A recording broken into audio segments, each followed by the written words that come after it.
Alors, est-ce que tu connais ce moment où tu aimerais investir dans un accompagnement, mais où on t'annonce ce tarif, ton mental se met direct en PLS? Ça m'est arrivé à plusieurs reprises parce qu'en fait, j'ai toujours été accompagnée, j'ai suivi différentes formations, différents coachings pour développer mon activité. Et d'ailleurs, je connais bien ce moment vraiment où on se dit, ok, l'appel s'est hyper bien passé, je suis convaincue que cette solution me correspond. C'est vraiment ce dont j'ai besoin pour pouvoir me développer et développer mon activité. Sauf que là, le tarif, tout d'un coup, il passe pas, en fait. Le budget, l'investissement, c'est trop élevé par rapport à mon système. C'est pas que je remets en question l'offre, mais mon système n'est pas prêt à accepter que j'investisse comme ça massivement autant d'argent. La première fois que j'ai investi dans un coaching, j'étais dans une situation particulièrement difficile. J'avais déjà investi dans une formation qui a duré à peu près 2 ans et qui ne m'a pas permis de développer mes ventes.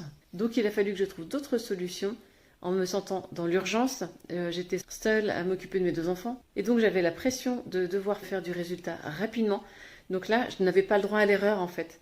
Quand j'ai échangé avec ce coach et qui m'a annoncé son tarif à plusieurs milliers d'euros, mon système a fait un grand stop et je me suis dit c'est impossible, je ne peux pas investir le peu d'épargne que j'ai. J'avais le sentiment de mettre en risque ma famille et mon mental s'est mis en état d'alerte pour me dire stop, on arrête tout. Et alors ce qui est extrêmement difficile, c'est que là on se retrouve dans la salle des tortures. C'est-à-dire que le cœur dit oui si on n'avait pas la contrainte financière, oui pour l'accompagnement, oui pour le programme, oui pour les résultats. Mais l'investissement pour y accéder, il m'empêchait de pouvoir avancer. Et en fait, j'avais le coach au téléphone, il m'annonce son tarif, il me dit cet accompagnement, ça sera 4 500 € pour 3 mois. Et à ce moment-là, il se passe un truc dans ma tête, comme si j'avais vu ma vie défiler. Et je me suis dit en un instant, mais en fait Marie, qu'est-ce que tu veux? Tu es sur le fil rouge, tu as vraiment besoin de développer ton activité, c'est non négociable, tu veux pas retourner dans le salariat. Et en même temps, tu sens que le financier, il y a les enfants, il y a les charges, il y a la maison. Donc à un moment donné, il n'y a pas le choix.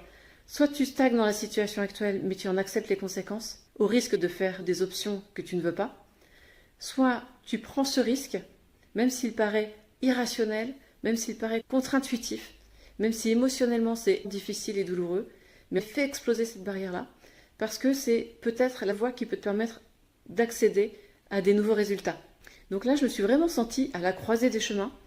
Je voyais la voie du confort mentalement acceptable de ne pas investir ce montant, de le garder dans ma trésorerie, et de me dire, oui, ok, t'es confortable maintenant, mais demain, quand tu vas te réveiller, tu vas être dans quelle situation, dans quel état émotionnel, et à terme, quel est le prix que tu vas payer de cette inaction?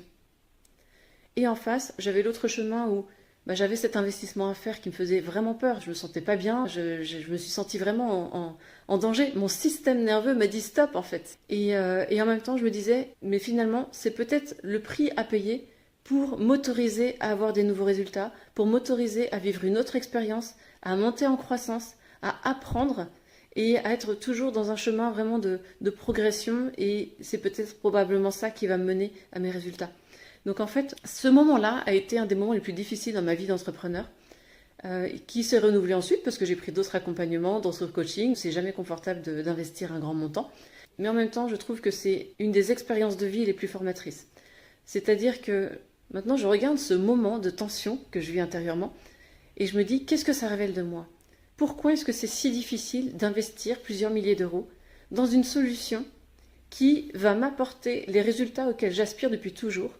Non seulement les résultats dans mon activité, mais qui va me permettre aussi de réaliser la vie, la mission, les projets, les expériences que je veux vivre et qui donnent vraiment du sens à mes choix, à mes décisions. Donc face à l'inconfort de l'investissement, je me dis finalement, quel est le meilleur prix à payer pour obtenir ce que je veux? Parce qu'en fait, dans tous les cas, il y a un prix à payer. Quand on décide de ne pas investir par sécurité, se dire non, finalement, je vais essayer de me débrouiller moi-même, alors qu'en fait, ça fait déjà 1 an, 2 ans, 3 ans que j'essaie moi-même. Comme si tout d'un coup, il y avait des super pouvoirs qui apparaissaient. Et du coup, j'avais la vision de la solution qui me manquait jusque-là. C'est complètement utopique. C'est juste un scénario du mental pour nous maintenir dans cette situation actuelle qui est confortable et qui est rassurante et sécurisante, mais qui en aucun cas ne nous rend service ni ne nous permet d'atteindre nos rêves. Et ça, c'est vraiment important de comprendre ce schéma-là. Donc je me suis dit, le prix à payer si je reste là où j'en suis, c'est peut-être de garder cette fausse sécurité. Mais je sais que j'en paierai le prix avec la frustration, avec la déception, et le fait que ça amènera des conséquences plus lourdes, que ça m'éloignera encore plus de ma vision, parce que je vais probablement devoir reprendre un poste salarié et faire des choix qui ne me conviennent pas, et et ne plus avoir la disponibilité que je voulais avec ma famille, etc. Et les conditions qui me permettaient de réaliser en fait les projets que je voulais réaliser en tant qu'entrepreneur. Voilà. Donc le confort du moment, la décision de la sécurité du moment, en fait je savais que j'allais en payer un prix 10 fois plus lourd à moyen terme. Alors finalement, je me suis dit, peut-être que c'est inconfortable aujourd'hui d'investir plusieurs milliers d'euros. Peut-être que mon système nerveux, émotionnel me dit non, stop. Il y a tous les arguments qui montent. Hein. Et en même temps, je sais que le cœur, l'intuition, disait oui. C'est-à-dire que s'il n'y avait pas la question du prix, en fait, c'était un grand oui sur la démarche, un grand oui sur la personne, un grand oui avec cette connexion avec mes objectifs et avec la réalisation de la mission qui m'inspirait. Donc j'ai appris à faire ce saut dans le vide, parce que c'est un petit peu le sentiment qu'on a. Quand on se lance, on se dit ouf, on a l'impression de faire un saut à l'élastique.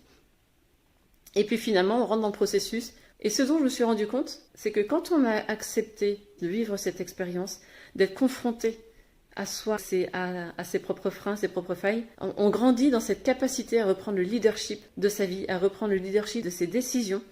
Et ça m'a permis de me dire pourquoi, lorsque je dois prendre une décision qui est importante pour moi, et qui, je sais, va m'amener les résultats, va me rapprocher de ce que je veux vivre, de ce que je veux atteindre. Pourquoi est-ce que mon système se met en alerte? Qu'est-ce que ça dit de moi, cette alerte, en fait? Quelle est la peur qui se cache derrière cette friction, derrière cette tension? Et là, c'est vraiment important d'aller explorer ça pour se libérer de tout ce qui peut gêner ta progression et fausser tes décisions. Voilà. Il y a une autre question qui me paraissait aussi intéressante. À partir du moment où je prends une décision qui n'est pas facile, parce qu'elle est engageante pour moi, elle va amener peut-être des sacrifices, des efforts, des concessions, des choix. Ma question c'est, est-ce que je prends cette décision depuis un espace de peur, c'est-à-dire de contraction? Comment est-ce que je me sens dans mon corps? Comment est-ce que je me sens dans mes émotions?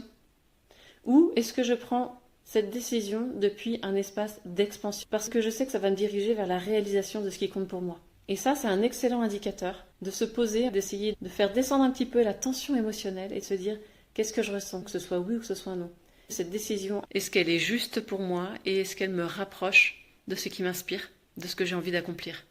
Et à partir de là, quand j'arrive à déterminer à partir de quel espace je prends ma décision, après, même si le mental intervient, va amener ses filtres, va apporter en fait des peurs, etc. Et finalement, ça me permet de prendre beaucoup plus de recul, ça me permet d'observer ce qui se joue en moi à travers ça, et ça me permet de reprendre le leadership de mes décisions, de reprendre les commandes des choix qui vont pouvoir diriger ma vie et non pas de laisser la peur et mon système interne de survie diriger ma vie. Voilà, c'est ça surtout aujourd'hui que je voulais te partager, c'est vraiment ces deux questions pour t'aider à prendre tes décisions, que ce soit dans ton business ou dans ta vie. C'est la première question, à partir de quel espace est-ce que tu prends cette décision? Un espace de peur et de contraction ou depuis un espace d'expansion, un espace de réalisation personnelle? Et puis la deuxième question, c'est quel est le chemin qui va te rapprocher, ta mission, de ce qui t'inspire, de ton objectif, des résultats que tu veux atteindre? Donc voilà, écoute, je te souhaite une très belle journée et je te dis à très vite.